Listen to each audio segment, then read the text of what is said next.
We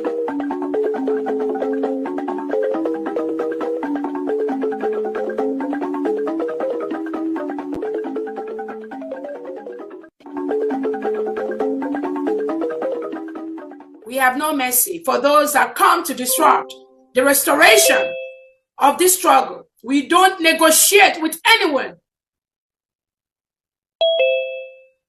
We will never do that. Because when you do things like that, you encourage the same thing to be inside the government, and they will continue to do what they are doing. There's an added access to that.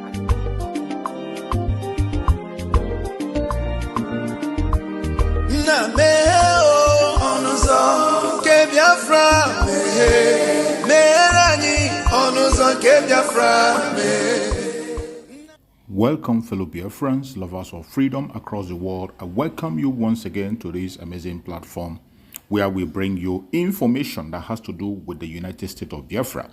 Information coming from the right source. In this platform, we promote and support the restoration fully and recognition of the United States of Biafra under our Prime Minister, Mazi Simon Ekpa, and of the Supreme Commander of Mazi Nnamdi Kanu. Today, under the leadership of Dr. Ngozi Orabweze, the Deputy Prime Minister. Wherever you are and you're watching this program, I welcome you. Please like and share to all platforms. In this program, we will be continue to show you information that are coming from all angles, more especially things that has to do with the Biafran territory, regardless where it is, whether in the east, in the west, in the north, in the south. We bring it before you so that you can digest it and have a rethink and know where you stand. The only thing that can guarantee our freedom in that contraption called Nigeria is Biafra. It is either Biafra or nothing. And wherever you are, continue to support the United States of Biafra. That is the only way to go. That is the only way you can have good economy and have security. Regardless what you see today, do not get distracted.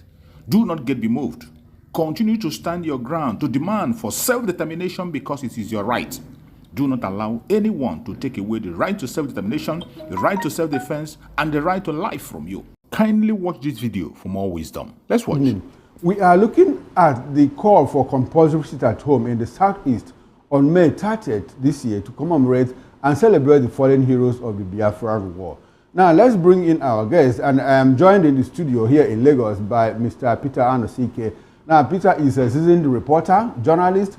He is a philosopher as well as a development economist. He's a prolific author who has written so many books, including the 10 Commandments on Money by Dangote's 10 Commandments on Money. Good evening, Peter, and welcome to Political Thank you for having me. Okay, I hope I got the title of your book correct. You said Dangote's 10 Commandments on Money. Dangote's 10 Commandments on Money. Yes. So I was very correct on that. Now, let's get right into the show. Now, the indigenous people of Biafra has declared a sit-at-home on May 30, 2025. This is to honor Biafran men and women who died during the Biafran War. IPOB said the sit-at-home is a yearly memorial, noting that it was a way to remember Biafran heroes and heroines. The group said it informed the Southeast and South-South governors about the plan. IPOB spokesperson Emma Powerful, in a statement on Monday, said the day will include lectures in honor of Biafran heroes, both in Nigeria and abroad. The statement reads, in part, the peak of the yearly memorial remembrance event will occur on May 30, 2025, known as the Biafra Heroes Memorial Day. It is a day designated by IPOB for Biafrans to commemorate and pay tribute to our heroes, heroines, and those who sacrificed their lives in the struggle for Biafra's liberation and independence. IPOB leadership has announced that May 30, 2025 will be a free day, marking a total lockdown for Biafrans residing in Biafra land. Biafrans residing in Biafra land should observe a lockdown to pay tribute to those who battled and perished in the Nigerian genocidal war against Biafra, while Biafrans fought for our independence. We need to commemorate them by spending one day indoors. We urge all Biafrans and every advocate of freedom in Biafra land to comply with this one-day lockdown directive on May 30, 2025. All IPOB family members in their various countries must organize and obtain permits to demonstrate against the unlawful imprisonment of Mazi Nnamdi Kanu and the illegal detention of Nnamdi Kanu in Nigeria. Now, for the sake of clarity, this is not VOP media saying, this is coming from the Emma Powerful, the spokesperson of IPOB. It added, there will be no school, no community meetings, no religious services, no opening of markets and stores, and no public assemblies of any kind. Simply stay inside and enjoy television and videos with your family while contemplating the memories and the genocide inflicted upon Biafrans from 1967 to the present day. It is a day for families to recount their experiences of the Biafran genocidal war from 1967 to 1970 and the ongoing victimization, destruction, and marginalization of Ndibo within Nigeria. Well, IPOB has contacted, according to the statement, IPOB has contacted West African Examination Council, WAEC, to inform them of the lockdown directive on 30th of May, so they can modify the May-June senior school certificate examination exams scheduled to serve all students. Messages have also been dispatched to the governors in the Southeast and South-South regions to notify them that we will remember and pay tribute to our heroes and heroines who sacrificed everything for us with a lockdown mandate on May 30, 2025. The group said there will be no protest in Biafra land or any part of Nigeria to avoid violence from security forces. Notice, no protest will take place in Biafra or anywhere in Nigeria to prevent being harmed by the lethal Nigerian security forces. Biafrans abroad will gather in the streets of their host countries or organize town hall meetings to express their support in honor of our fallen heroes and advocating for the restoration of Biafra. IPOB and Ndibo across the globe will pay tribute to all our fallen heroes and heroines, including our everlasting leader, the late Dim Chukwuemeka Odumegwu Ojukwu, General Philip F. Young, Chief Dr. Frank Opigo, Commander Ikonso, and numerous others who significantly contributed and fought to avert the genocide and destruction of Biafrans by Nigerian and British governments, along with their allied forces. Every year on May 30th is a significant day for all Biafrans. It's a public holiday for every citizen and non-citizen of Biafra living in the Biafran territory. IPOB prioritizes the well-being of Ndibo and has discovered methods to prevent the Nigerian state from killing our people as we continue to remember and celebrate our heroes. The lockdown will last from 6 a.m. to 6 p.m. on the said day. Only essential workers like doctors, nurses, journalists, ambulance drivers, police, firefighters, and field workers are allowed to go out during the lockdown. Mr. Anosike, this is more like a comprehensive overview of what is likely to happen on the 30th of May this year. It's become a ritual for the Biafran people, even without the IPOB coming out to say that. I spoke to Dr. Ekemeze in the morning show on the morning show in the morning, and he said, look, IPOB doesn't even need to call because it's more like a ritual. It's taken for granted that in Biafra land, they use 30th May every year to celebrate and commemorate the heroes, people that paid the supreme sacrifice with their lives between 1967 and 1970. Now, the direct question is, IPOB has declared May 30, 2025 as Biafra Commemoration Day and called for total lockdown of the Southeast from 6 a.m. to 6 p.m. with schools, markets, and streets shut down. Now, the people of Southeast have always traditionally celebrated May 30 as Biafra Day to honor those that died during the Biafra War. Must the celebrations come with a sit-at-home order that cripples the entire region? Well, going by the history of the Civil War, those people ought to be remembered. Okay. But what I'm not in support is the compulsory lockdown. Understand me? You don't force people to do what is not in their mind. Understand me? Okay. Just like Christmas, Christians remember the birth of Jesus. Okay. But there's no compulsion on anybody. You must not do this. You must not do that. Now, IPOB is a non-state actor. But this is coming like a decree.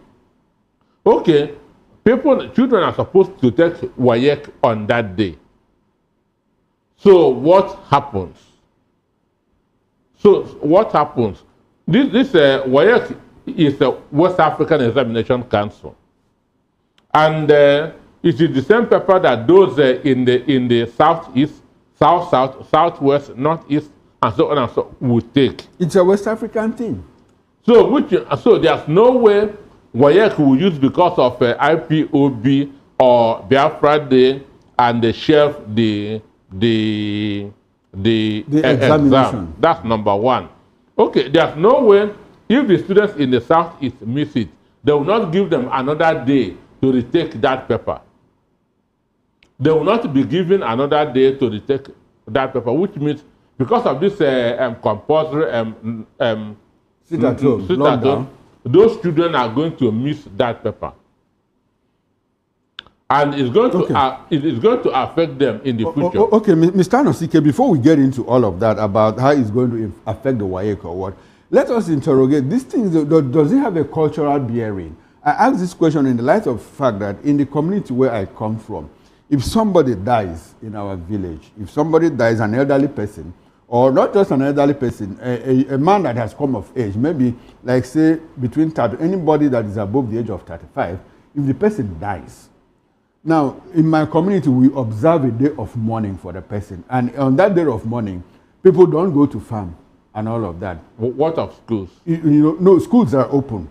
So I'm asking whether, does it have a cultural rooting that the IPOB said, look, let's go back. I don't know if this happens in your community as well, but I know that it's interspersed in several communities in the Southeast. So are they trying to go back, to take us back to history, to say, look, if we have to set aside one day to celebrate our heroes, does it not, conventional wisdom, shouldn't it dictate that, look, we observe a day of mourning for the people that died during the war? So is there anything practically wrong with the cultural synergy, the cultural nexus between having to mourn the dead and saying, look, let's stay away from work on that day?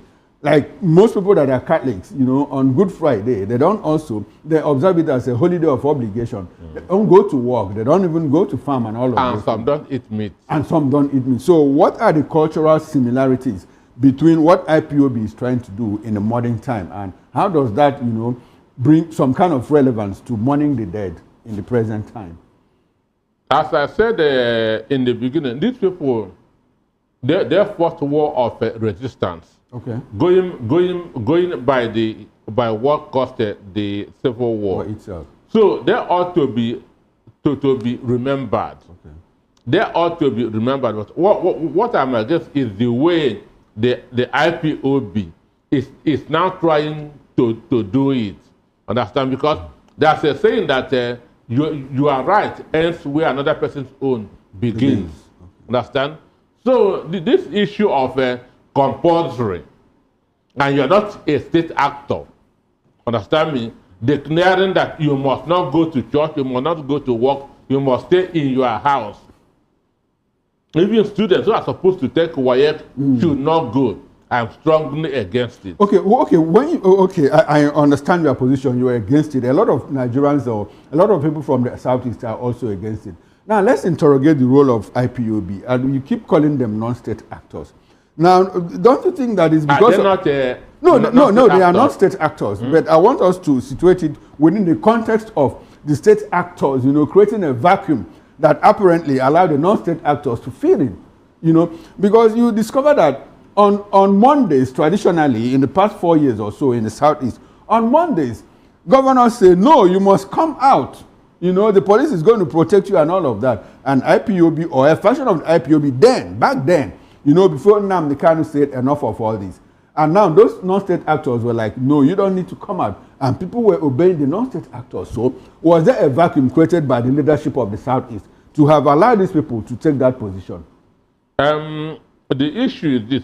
If we go back to the origin of this sit at home, mind you, the first sit at home in Nigeria did not happen in the Southeast. Okay. It was in Lagos that it happened in 2006. Okay. August 2006. And it was announced by Chief Ralph Owazirike. Okay. So then it was under Obasanjo that the first sit at home happened in Lagos, not even in the Southeast. Because in respect to what? In respect of this discrimination against the Easterners. Okay. Understand me? So Ralph Owazirike called for the Easterners in Lagos to sit at home. Yes, all the markets were shut. Okay. All the markets were, it was a total shutdown of all the major markets in Lagos State. Okay. Then Obasanjo tried to defend it. Obasanjo said that Igbos travel for their must return in August. Okay. Understand? That the sit at home was not a success. But we knew what really happened. Okay. And this IPOB, that's MASOB and IPOB, we are built from Mahatma Gandhi's non-violence resistance. Yeah, resistance.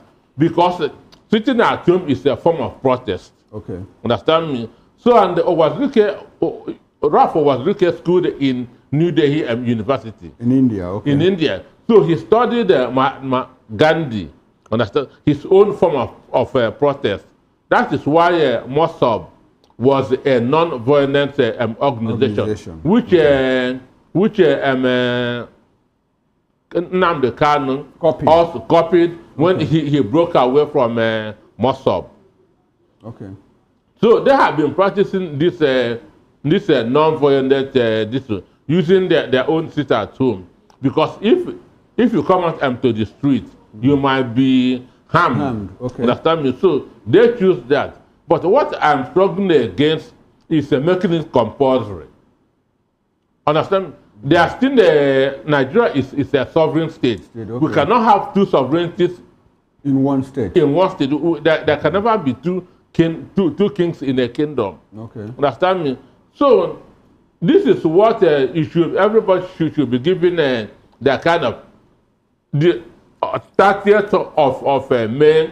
We are going to remember our fallen heroes. Okay. It's good to commemorate it, but you are in the position that people shouldn't be forced to see respect them don't go to work, don't go to the farm.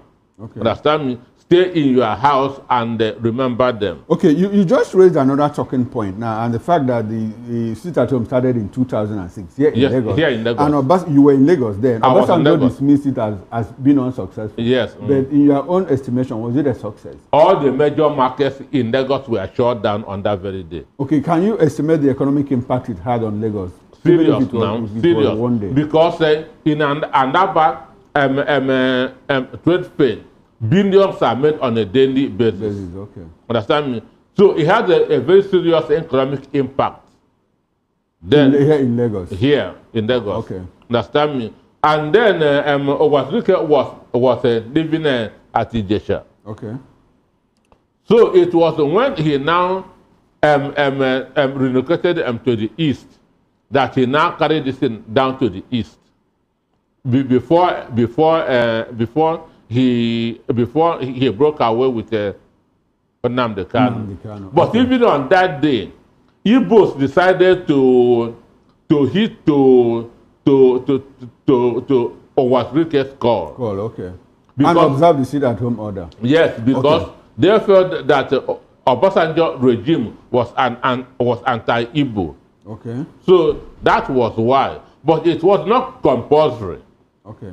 Now, you have raised another talking point. Igbo feeling that Obasanjo's regime was an anti-Igbo regime. Sure. But we are not going to get into all of that because that could be a discussion for another day. So I'm saying the reason why it succeeded in Lagos. Yeah. Now, before we talk about the impact of the sit-at-home in the Southeast economy over the past 4 years, now I want us to look at the issue of this lockdown coming on the day that students are writing examinations. I recall that 4 years ago. Very, very painful to me. I recall that 4 years ago, my son, was writing WAEC, and that day happened to be the day they wrote mathematics. And I recall that some of his mates were unable to write mathematics that day because we had to make arrangements for him to go stay near school to be able to write the exam that period. And a lot of people missed that examination. And curiously, they have to go repeat another year. Another year, like this year again, the thing is falling on the 30th of May. So now the question is, how much of that impacts on, how does that affect the struggle for self-determination? If you are trying to rescue a people, you are trying to break away people who are possibly, or according to you, oppressed, and you are, on the other hand, oppressing the same people. So how much does that impact on the struggle for self-determination in the Southeast? For me, the vacuum left between 1967 and 1970 had not been filled in the bureaucracy in Nigeria. Okay. Mind you, between 1967 and 1970, schools were shut down in the southeast. We didn't graduate anybody. At that point in time, Obafemi Awolowo, that's University of Ife, University of Ibadan, ABU, and so on, we are graduating students. For 3 years, productivity was shut down in the southeast. This vacuum has not been filled up to today. So when you hear that the permanent secretaries, most of them are not from the south, are not that Igbos are not there. That's one of the reasons.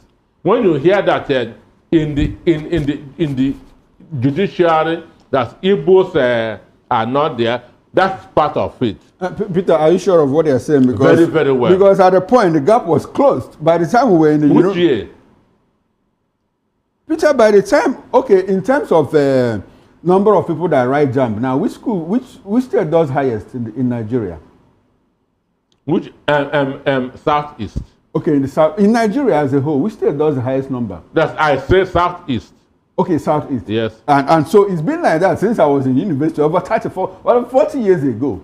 You know, so if you say that that gap exists because we haven't closed it, a lot of people will disagree with you because they will think that it is a clear case of exclusion. You know, how many of you or your classmates that finished from University of Nigeria went to Federal Secretariat in Lagos, in Abuja, to fill a form into Federal Civil Service? Igbo people. They do apply for those jobs. Do they get those jobs? The people already there are bringing their own people. Understand me? Those who are so there it's already. Clearly not because it's clearly a case of exclusion, not because we don't have the manpower to fill those spots. There was a gap. The gap has been closed. When that gap was existing, those people we are putting their own people from that's from the first up to the up. Understand me? Okay. So that's why when you go to the judiciary, when you go to the civil service, how many Igbo men have been head of service in the country? Okay, Peter, that's another talking point that we could also expand another day. Now, let's go back to the issue. The police have denied knowledge of any sit-at-home order by IPOB and assured residents to go about their normal businesses. Are you sure that the police is well able to protect the people in the face of those who may try to enforce the order? I ask this question in light of the fact that on several occasions, governors of the Southeast have said, like Enugu State Governor, at a point, Peter Mba said, look, come out, I'm going to protect you, I'm going to send in the police and all of that. Meanwhile, we understand that an armored personnel carrier was situated in some business concerns, places that the governor has interest in and all of that. And on the day that the people came out, I think about 3 people were killed somewhere in Ogbete Market, and the people recoiled. Now, the police making this comment that, look, they are not aware of this order, and I've asked people. Anyway, to be very fair to them, they said police will not go to anybody's house to bring out a person. But if anybody comes out, the person will be protected. Now, if you observe, on Mondays, traditionally on Mondays, all the checkpoints within the Southeast, you don't find any of them. So what is the role of the police in protecting the people in hard times, in times of insecurity like this? Nigeria is that the United Nations standard for policing is 1 policeman for 400 people. Understand? 1 policeman for 400 people. But in Nigeria, we are looking at 1 policeman for 8,000 people. Okay. So we don't have up to 2 million policemen in this country. We have about 330,000. For a population of what? Over 220 million. You see, so we are under police. Okay. We are under police, and it is, and apart from being under police, most of the over 40% of the Nigerian police are with the VIPs. You can see an individual having 10 mobile policemen. So this is one of the reasons. So that's why the Nigerian people don't trust the governors when they say come out, police will protect you. Okay. Understand me? So for me, my concern, my prayer is that they should make, if they say there should be no market, there should be no people going to the farm, but there should be an exception for the students going to take their exams. Okay. Because I know that most of these people enforcing this, don't have their BSc. Okay. They Because don't have their Chukwuma, 4 degrees. if you go to, you know what you pass through school. Yes. You will not stop another person from going to school. Probably losing 1 year, whole Losing year. 1 year. So I'm sure that, like the instance I cited, that day was the day they wrote mathematics, and which so is the most critical of all subjects. of all subjects. Without It's a core mathematics, subject. you cannot study anything science. Science, yes. So for me, there must be an exception. Okay. And if the federal government can help us and draft more soldiers, more policemen to the southeast, Okay. so to ensure that children will go and take their exams. Okay, but a lot of people are calling for demilitarization of the southeast, and you're asking the federal government. No. to This draft is a special case. Okay, this is a special case. This is a special case. Don't you think it's going to cause some form of anarchy or bedlam in the southeast? I mean, if police people are everywhere and IPOB, those people that try to enforce it, when there's a clash, what is going to be the outcome? What's going to be the result? The students must be protected. Okay, the students must be protected. Assuming- I'm happy that you brought in the federal government in this. Now let's interrogate the reason that even led to the sit-at-home order in the first instance. You know, because it started with the trial of Nnamdi Kanu, and the people of the southeast were like, okay, this is our son, is one of our worthy sons who's been fighting for us. Now let us even, stand behind him and observe the sit-at-home order. How much responsibility should the federal government take for what has become of insecurity in the southeast, especially with regard to the issue of Nnamdi Kanu? What Nnamdi Kanu is undergoing now, is it prosecution or is it persecution? And why is it difficult for the federal government to look into the reason why the people of the southeast are agitating? People of the southeast, a lot of them are not in a hurry to exit this country. And they say, why don't you make it open for us, conduct a referendum, let us decide whether we still want to be part of this country or not, part of this union or not. And the federal government is not yielding to that request. So how much responsibility should the federal government take? It looks like they're like, well, whatever you do in your southeast, if you want to kill all of yourself, that's your business. How much responsibility should the federal government take for what the southeast has become in terms of insecurity? Well, let me give you a mindset.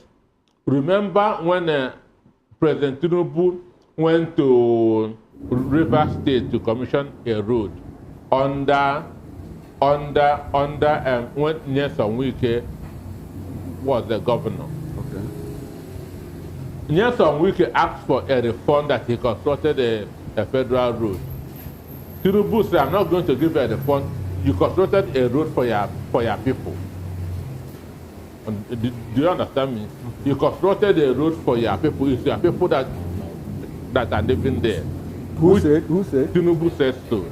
Tinubu? Yes. Told Nyesom Wike? Yes. So, Tinubu went there to commission a road. Okay, before he was sworn in as president. Yes. At that time, Wike was still a substantive governor. Yes. Okay, I get it. So, Wike asked for a refund. Understand me? That time, Wike was inviting many APC governors to come and commission projects. Understand me? Sure. So he said that that this is a federal road, that he wants a refund. Tinubu said, I'm not going to give you a refund. It's your people that are living there. You constructed a road for your own people. So this is the mindset which the Nigerian state have been using in the southeast.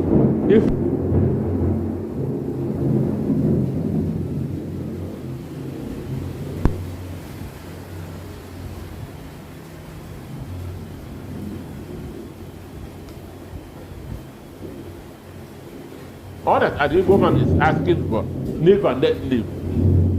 Okay. That's what Igbo people are asking in Nigeria. A level playing field. That's an egalitarian society where everybody can be free to do his or her own business. Understand me? But they don't want it. And that's the problem now. So isn't that part of the reason that is fueling the agitation for self-determination? If Nigeria is working, if Nigeria begins to work today, this self-agitation will die down. Yes, because I've spoken to a lot of well-meaning people of the Southeast, and they are like, they are more like, Nigeria should be a living space For the Igbo nation, everybody. for everybody. I mean, we ply our trade in places that we go to, we develop the communities, we intermarry with the people. We take those places as our homes and even develop those places. But why is it that when it comes to the issue of resource distribution, we are excluded? And even at that, I'm not the one speaking. People that are spoken to are like, why don't you just make the place open for people to compete freely? Live and let live. Everybody wants to be part of this country because of the diversity, the strength of that diversity, which they are able to harness. And so now the question is like, looks like the federal government is indirectly fueling the agitation by their inaction. That is what I'm saying.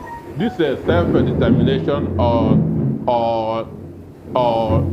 separation is being caused by the federal government. Richard, let me put you on the spot. If a referendum is conducted today, yes or no, what do you think will be the likely result of the Biafra vote? Those who will vote for yes are voting out of frustration. Okay, but what number? Which number will have it, the yes or the no? Like exit, like Biafra exit. For me, the no will have it. A lot of people from the south will want to remain in Nigeria. For me, the no will have it. Okay. Now because we are running out of time, many people, including Professor Chukwu Masoludo, have argued that the South loses about 10 billion naira every Monday to sit at home order. Others are asking, the impact of the term. Some people are also saying, if we lose 10 billion naira every Monday that we sit at home. Now, we just started sitting at home like 3 or 4 years ago. All those Mondays that we gained the 10 billion naira, what did we do with the 10 billion naira? So, is it a fundamental issue of a people's existence, or is it like accidental? As in, maybe we should just forget about our freedom and ride as a people and keep making money. What is the essence of the money if you don't have freedom? Well, for me, in an economy, there's a difference between growth and development. Okay. Government always talk of growth. Growth is like a GDP, foreign reserve. This does not impact positively on the life of the people. Okay. What impacts is development. Understand me? Yes. What impacts is development. But governments always emphasizes on growth. Our GDP is so and so. So we should be focusing on the well-being of the people, which is what government should be. The well-being of the people, because that's the only way to measure and function government. The well-being of that, which is development. So for me, we have lost a lot in the 4 years of sit at home, and it can never be recovered. What we have lost in these 4 years can never be recovered. Some children are now afraid of going to school, because when you are going to school and you see some people beat you, it has some psychological impact. Understand me? So this shouldn't be happening. That's my take. Okay, now let's go back to the issue of the leadership in the South. What do you think that the elite, the intelligentsia, talk about the political elite, what do you think they can do to stop this situation? Because it's more like it has endured and it's becoming a problem in the South. But I also like to emphasize the fact that in some parts of the South, business is run on Mondays, like in Umuahia, in Abia State, in so many parts of Abia State, life goes on normally on Monday. But talking on the general level, what do you think that the leaders of the South, the political elite in particular, the intelligence, including the business elites, what do you think they can do to ensure that this sit-at-home order ends, since it is impacting negatively on the economy of the South? For me, there's a leadership vacuum in the Southeast. Very big leadership vacuum. Today, the people are no more obeying the governors that they elected. They are now obeying non-state actors. Imagine a governor of a state will say, come out. A non-state actor will say, don't come out. People will obey the non-state actor. What does that mean? Is it an issue of legitimacy, or is it an issue of fear on the part of, I don't want to be harmed? It's so not legitimacy. It's not issue of legitimacy. Okay. They feel that the non-state actor can do more harm than the government. Okay, so it is born out of fear. Out of fear. Okay. Okay, so what now in that case, I keep going back to that question. What do you think that the Southeast, you have agreed with me, you have agreed that there is a vacuum. So what should they do, to close that vacuum so that non-state actors can go back to where they are coming from? For me, the governors should be more people-oriented. The governors should try to be more people-oriented. As we are shouting discrimination, that federal government is discriminating against us. A state is a mini country. What are the governors doing on their own? What are the governors doing on their own? If the people can be emotionally, attached to the governor of their state, they will begin to obey him. Understand me? But when a governor is going with 50 security officers and now telling you to come out without anything, there's no way you will want to risk come your out. life. Put yourself in harm's way. They should start practicing leadership by example. What you want the people to do, start doing it yourself. Okay, now Peter, before we leave, because we are running out of time, I'd like for us to look at the 25 years of democracy. Do you think that the governors of the 5 Southeast states, people that have ruled from 1999 to 2003, 2007, 2011, 2015, 19 and 23, do you think that they have done justice to the people of the Southeast in terms of development? I go back to that word development because it's one thing to grow. The Southeast people might have made more money than they did, in the past 30 years or so. But has that translated to development? When you go back to the Southeast, what do you see? What do you see in the faces of people? We are lucky that we have this can-do spirit in our DNA. That's Igbo people. Okay. We have this can-do spirit. So most of the projects that you are seeing in the Southeast are self-help projects. Self-help. So using my own state as an example, between 1999 and 2023, we witnessed no development. The first governor did not lay any good foundation for his successors to build upon. Understand me? And when there's no foundation, or when a foundation is defective, whatever you put on it will fall. So it's only from 2023 that we begin to witness development in Abia State. So that's how it is in the other states. Anambra states have been more lucky than the other states. Understand me? Because they had the Ngige, who was forced to be on the side of the people. Okay. It wasn't his real intention. But when he found out with his godfather, he now has only the people to depend on. And from there, P2B came on. Okay. All right, Peter, we are out of time. Now, one last question. What do you think that the federal government should do to restore peace in the South? One, what they should do is to make sure that the security men there go by the book. Understand me? There should be no